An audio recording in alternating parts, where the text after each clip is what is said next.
Greetings and salutations. My name is Michael Schwahn, and welcome to episode number 15 of an ongoing series, First Impression. Today's impression is going to focus on the Japanese multimedia series Dororo. Dororo was created by Osamu Tezuka in 1967, originally as a manga. It was adapted into an anime in 1969, and that's really all it had for a very long time, until a recent resurgence in the popularity of the series, in which case was a manga that was created in 2018, and then a modern adaptation for an anime that came out in 2019.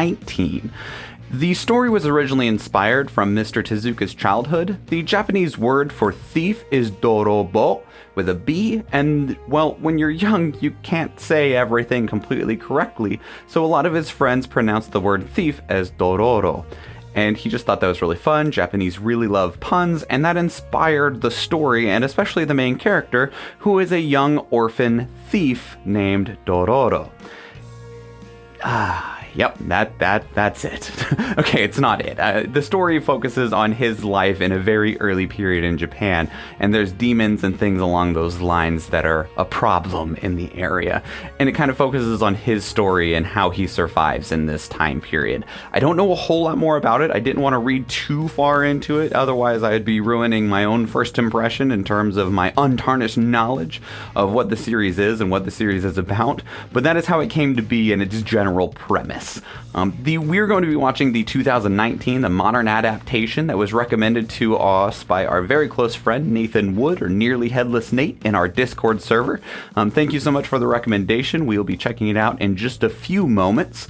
But with that said, this might end up being episode number like 5 or 6 of Content ID Incorporated. We've run into issues with doing these television series because, well, it is copyrighted material, and we are aware of that, but we are trying to present this in a new way and reshape it and present our review and critique of this material and decide if it's something that both us or the viewers would like to see more of in another capacity. But it doesn't always work out the way that we want it to. And in one of our early episodes of Konosuba with the Katakawa Corporation, that's just not going to be on YouTube. Whereas we've had other instances, such as with Steins Gate and Funimation, or It's Always Sunny in Philadelphia with Fox, to where they pretty much normally just want to put ads on it, and that's something that we are currently okay with. We'd prefer to have our content available rather than just completely ripped off the internet. But we'll see how it goes with this. We've not actually done anything with Amazon's content so far, so we'll see how this goes.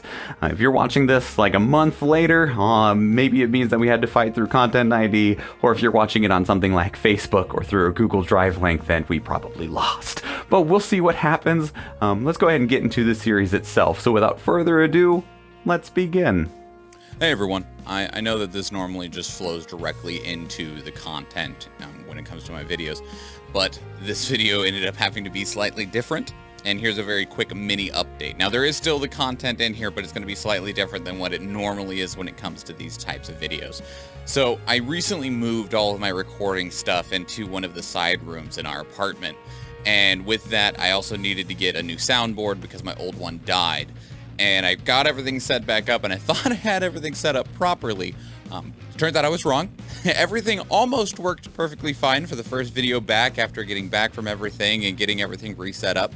But in the content video, so for this episode where we are watching the first episode of Dororo, my microphone is not being picked up.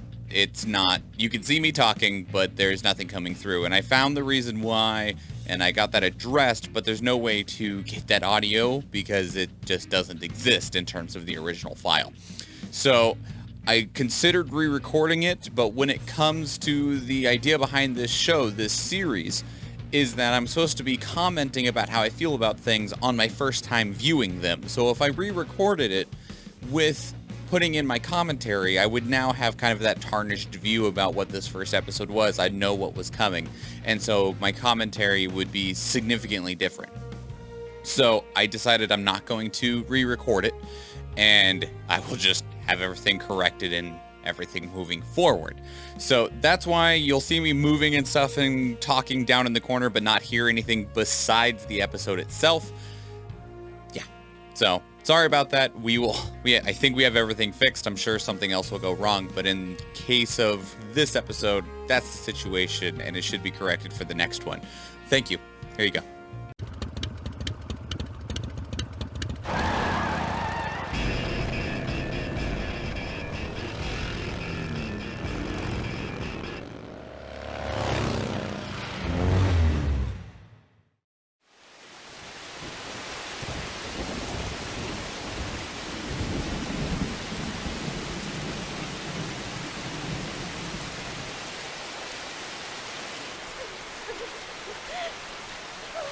奥方様、もう少しにござりまするぞ。奥方様、お気を確かに。もう少しにござりまする。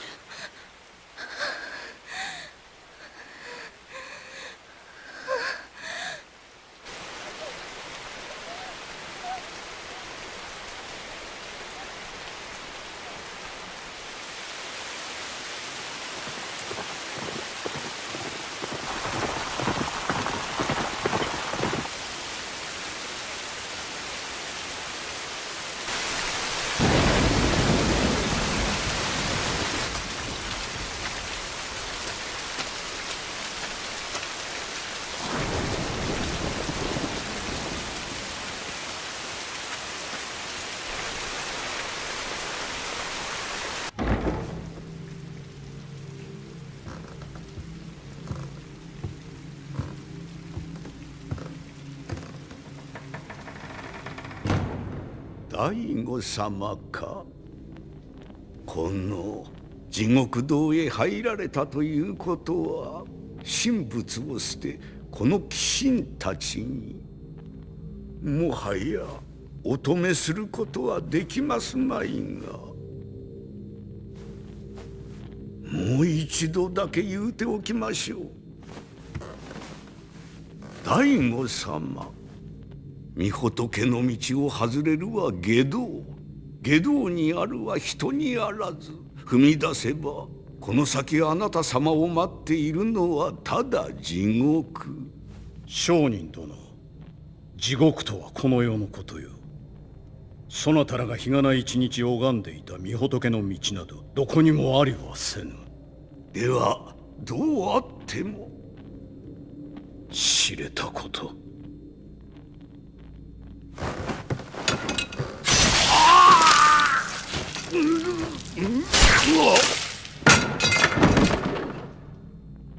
ありがたき、これで救われまする。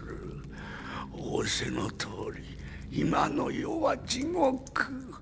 日々祈りは虚しゅうなり、いずれ我がうちに御仏への疑いが生まれるやもと。その前に死ぬるは何より、大悟様、鬼神に近づいてはなりませぬ。生きながら下道に落ちては。もう落ちておる。12の鬼神に言う。我が名は大悟景光、加賀の国守護職富樫正親様の配下にしてこの石川領領主である。度重なる飢饉と流行り病によって我が領土も民も死を待つばかりに痩せ衰えた。このままでは生涯の望み、我が名を天下に轟かせることなど夢のまた夢なり。だが神仏にすがろうとは思わぬ。これから申すこともそなたらへの祈りではない、取引である。もし我が領土を守護し我に天下を握らせるならば、それより他に我が手に入るものをやろう。よいか、何でもだ。そなたたちの好きなものを取るがいい。返答やいかに。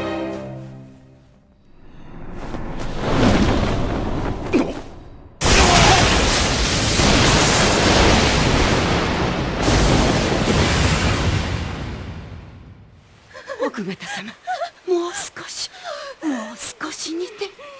南観世音菩薩ご加護。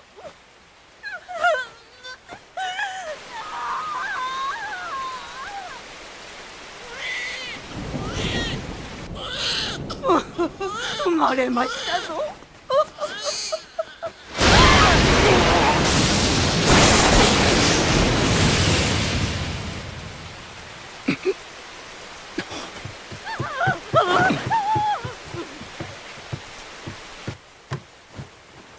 いかがした？殿、生まれたのか？それが。なんだ、はっきりいたせ。殿、生まれました。男の子にございます。お方様。世継ぎか。でかしたぞ、奥。殿、お待ちを。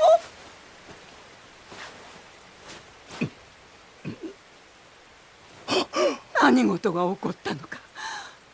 死んではおりませぬが、手足どころか目も鼻も皮膚もなくなってしまいました。手に入るものをやろう。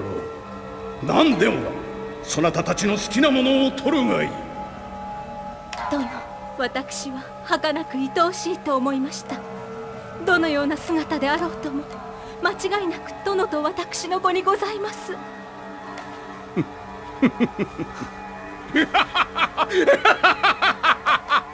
叶ったぞ。これで我が望みは叶った。殿、鬼神が取引に落ちたのだ。案ずることはない。よくぞ産んでくれた。どうするのです？その子をどこへ？待って！忘れよ。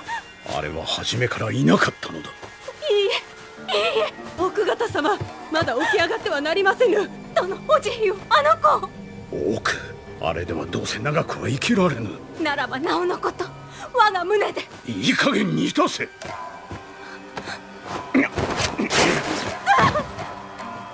赤子はまた生まれよ。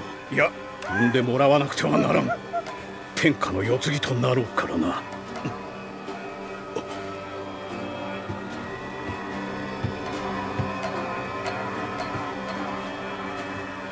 これを。先ほど雷が落ちた時に弾け飛んで、サンバが何かの身代わりではないかと。身代わり？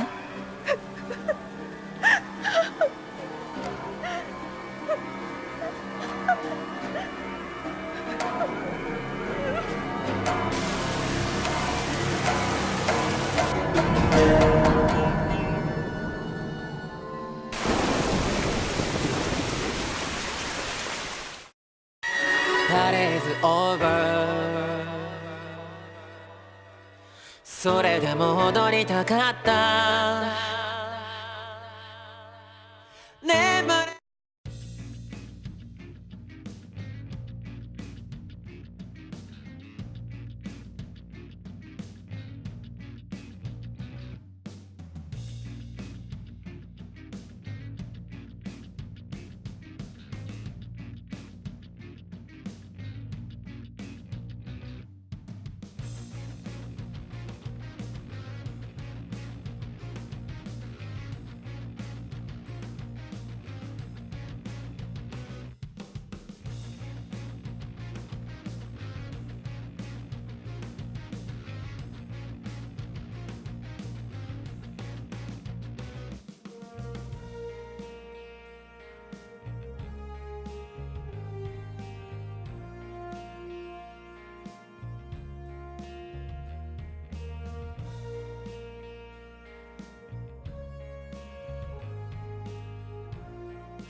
何の因果か知らぬが、これでは生きてる方が地獄だろうって。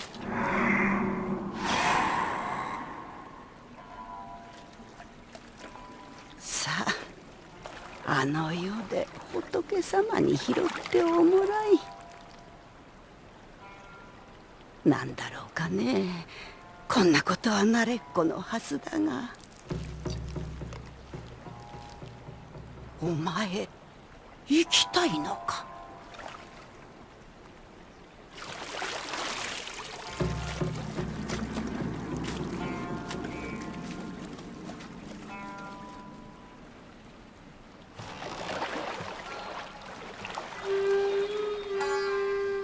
あとはお前さんの運次第だ。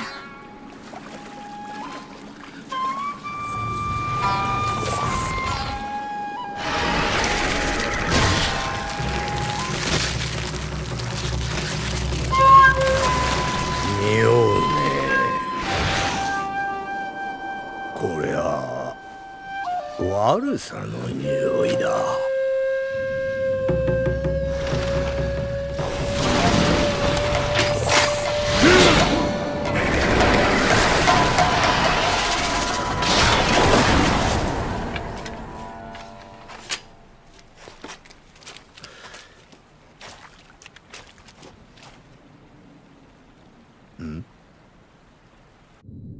あれは人ともつかむ。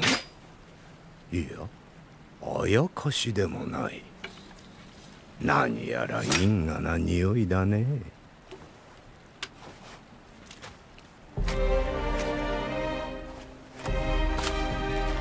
加賀国境にある醍醐景光の領地が度重なる飢饉を乗り越え繁栄の一途をたどり始めたこの日、鳴き声さえ上げられぬ小さな命の塊が人知れず消えていったことを領民の誰一人知るものはなかった。この頃戦は常にどこかで起こり、人の命は石ころのように転がっていた。シャリーホ脈前南自然よに。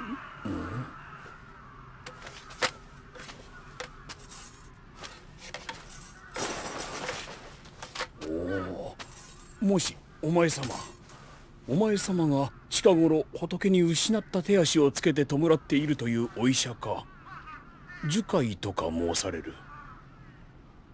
まことにご奇特な。いや、ただ試作したものを捨てるよりはと思っただけのこと。それでも仏は喜びましょう。門節阿弥陀仏修持明脈一日脈一。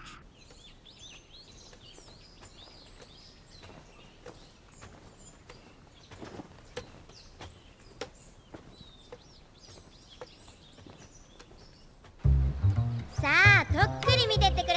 どれもこれも都の極上品だよ。ほら、この着物は貴族のお姫様が着ていた本物の絹。お姉さん、触ってみなって。おっと、この壺はなんとあのヤマタノオロチの酒亀だ。他じゃ手に入らない掘り出し物ばかり。安くしとくよ。買ってくれたらこの干し魚もおまけでつけちゃう。さあ、早いもん勝ちだ。見つけたぜ、ドロロ。こいつは俺たちが運んでいたもんだな。どこにそんな証拠があんだよ。やかましい。腹減って死にそうだってから荷物番に雇ってやるやこれだ。聞けばあちこちで似たようなことやらかしてるそうじゃねえか。大した玉だぞ。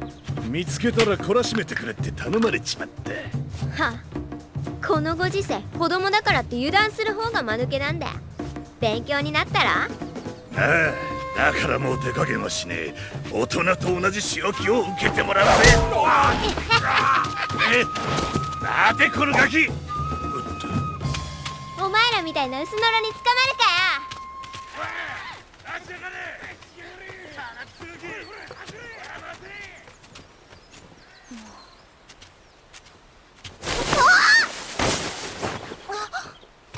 すいませんね。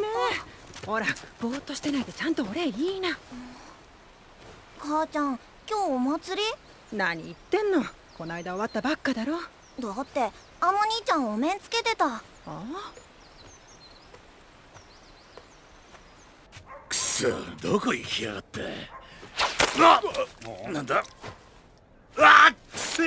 うわっ、ワンフンだ。そいつでつらーらって出直してきな。もう勘弁ならねえ。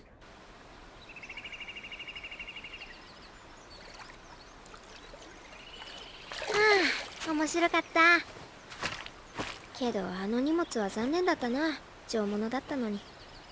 また次の間抜けを狙うか。なんだお前、おっかちゃんとはぐれたのか？腹減ってんのか？しょうがねえな。いや、ダメだ。お前はこれから一人で生きてかなきゃなんねえんだ。甘やかしちゃお前のためになんねえ。人に頼らず自分で取ってくるんだ。ダメダメ、お前のために言ってんだからな。あっ、もう逃がさねえぜドロロ。おい、そいつを離せよ。こいつはお前のか？だったらお前の代わりに痛い目見てもらおうか。やめろ。じゃあおとなしくしな。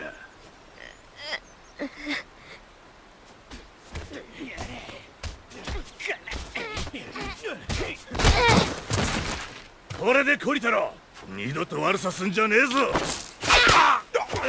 金かけ当たったねえのか。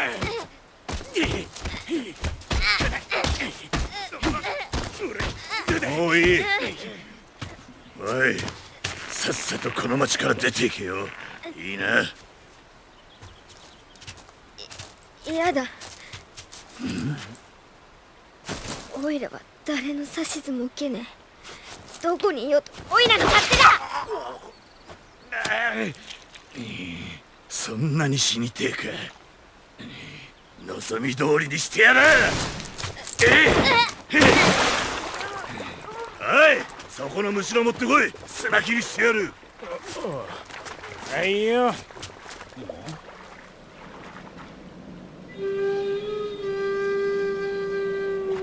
おい、何やってんだ。早くしろ。親方、なんか気味悪いやつが。なんだ？あの顔、人形みてえだ。目ん玉もだよ。どこ見てんだか。確かに気味悪い。おい兄ちゃん、なんか文句あんのか？俺たちがガキいじめてると思ったら大間違いだぜ。いじめられたのはこっちだ。おい、聞こえてんのか？やんのか兄ちゃん。違う、あいつが見てんの多分俺たちじゃねえよ。あの目。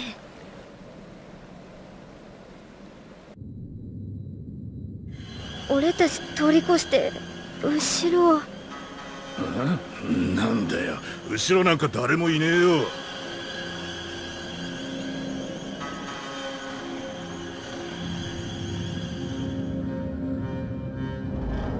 なんでゴミが流れてきただけじゃねえか。なんだ。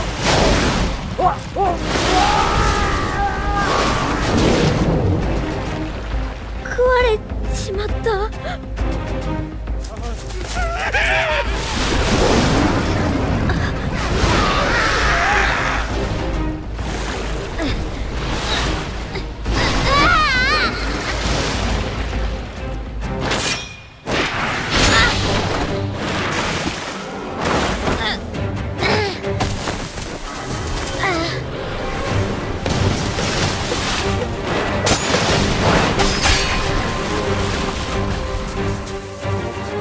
あの兄ちゃん、化け物見てね。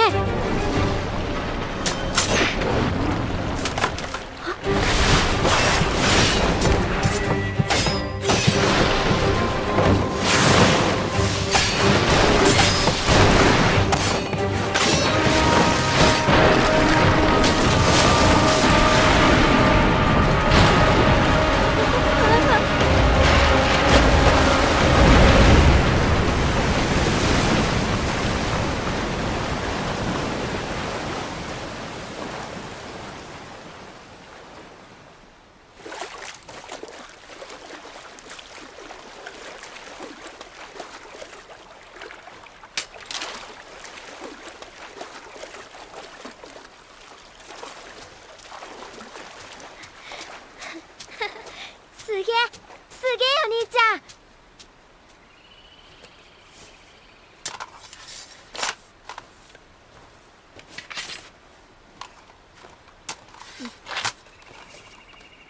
ん。なあ、あんたのその顔、目も耳も作り物だよな。なんで周りがわかんだ？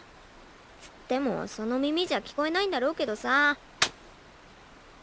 ダメだ。おいら目を閉じたら怖くて一歩も歩けねえ。なのに兄ちゃんは杖もなしに走ったり飛んだり。一体どうなってんだよ。なんだよ、どうしたんだよ。怪我したのか。うわあ、うわ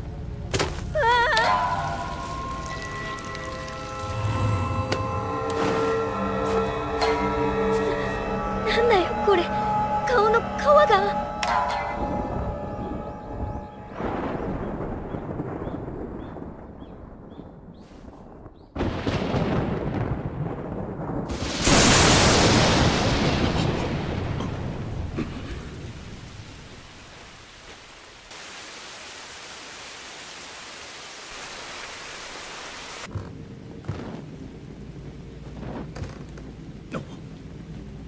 これはまさか。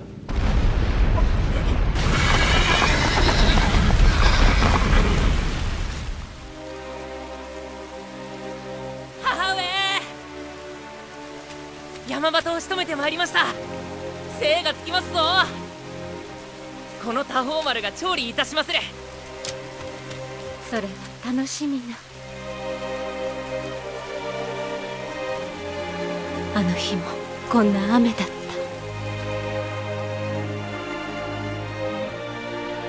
坊や、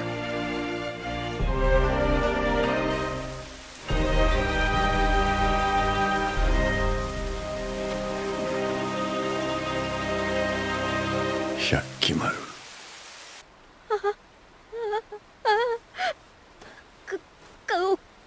顔がなんだ、どうなってんだよ。あんた何なんだ。人間なのかよ。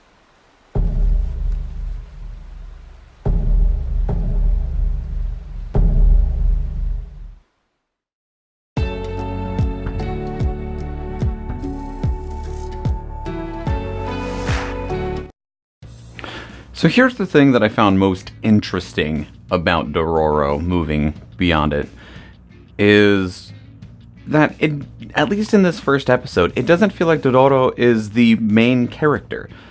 Not necessarily yet, anyway. The entire setup before the intro, and even as we move into the second part of the episode, a lot of it is revolving around. I'm guessing based on the dude who's making his body and stuff in his masks and put them as the guy that does prosthetics for the dead, and he said that they're just prototypes. I'm guessing that's the dude that made like the arms and the body and stuff for the once helpless child. I'm guessing that the helpless child's name is Hakimaru,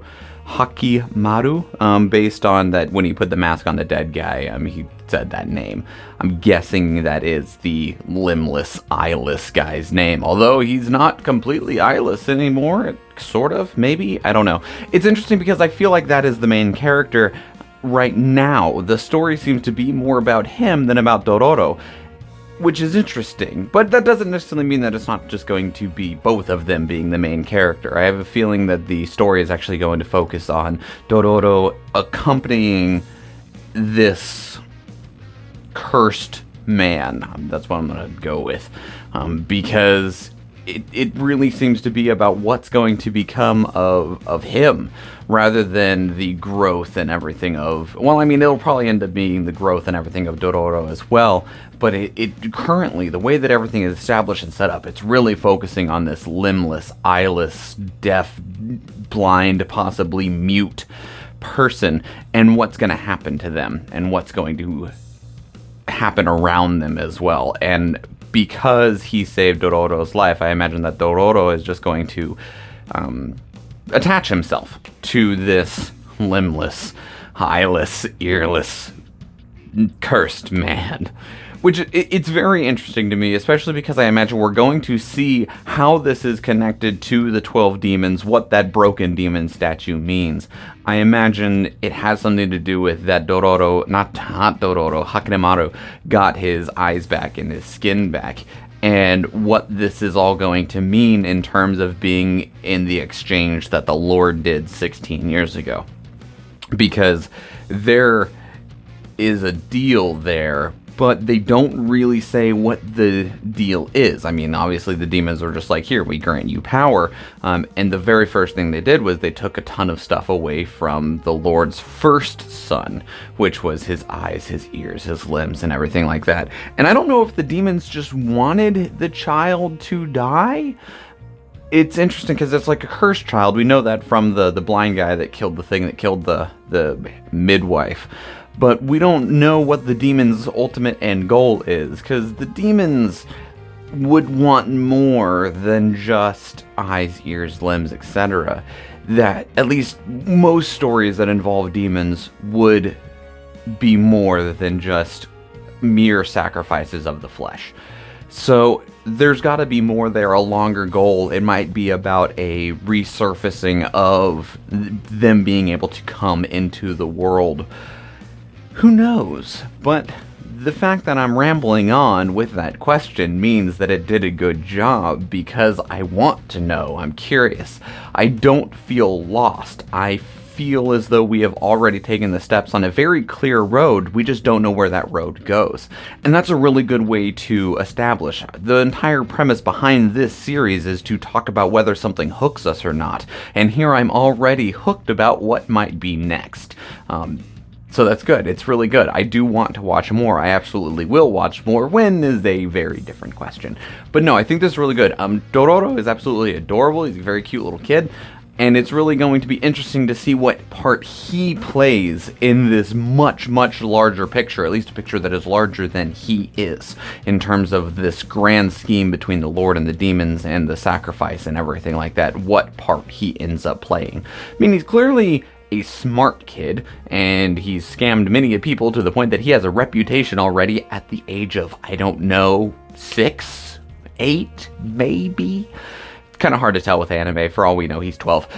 But that said, though, it does intrigue me to see what's going to happen and how Dororo fits into that massive picture and what path they take. So no, this is fantastic. I 100% am interested in it. The recommendation by Nathan Wood is much appreciated. This is awesome. It just has just enough of like the gritty realism of like the kid bleeding from the eyeballs and like the midwife being torn apart, but it's not on that super gross gory level to where you're like, oh God. That said, that might change. We might see some more disgusting things. But if this is the general premise, I'm absolutely 100% sold. If you want to check out Dororo, it is, as we watched it, only on Amazon streaming. They're the licensee for it. So they got it. If you want to watch it somewhere else, I haven't looked to see if it is available in any capacity in terms of Blu-ray yet. But as I said in the intro, it did just finish its run 6 days ago. Give them some time and we might see a physical release sometime in the future. Of course, you can also check out the original animated series back from 1969, or get into the manga, both the old one from 1967, which has completed its run, and there is a modern redoing of the story of Dororo as well that started in 2018, so you can go ahead and check that out as well if you need more of it. While I've said this a couple of times already, this was a recommendation by a very close friend of the show, Nathan Wood. He's a good friend in my life, and he made this recommendation on our Discord server, and you are welcome to make recommendations of your own if there's anything that you want to see us do a first impression on, or even just check to see if we have played or watched it at this point in time. There's a pretty decent chance that we haven't. So if you want to do that, the Discord is actually the best place to do that. There's a link to that down in the description below. You can also connect with us on our Facebook page or Twitter profile, Instagram, anywhere that you see fit in order to actually get your recommendations across. And it's a good way to just keep up and keep in contact with us if you want to continue the conversation about this show and this series or anything else that we have done. If you want to support the show, of course, we ask you to subscribe, turn on notifications, follow us on all the aforementioned social media. We also have a Patreon page. Shout out to our one single patron that we have right now.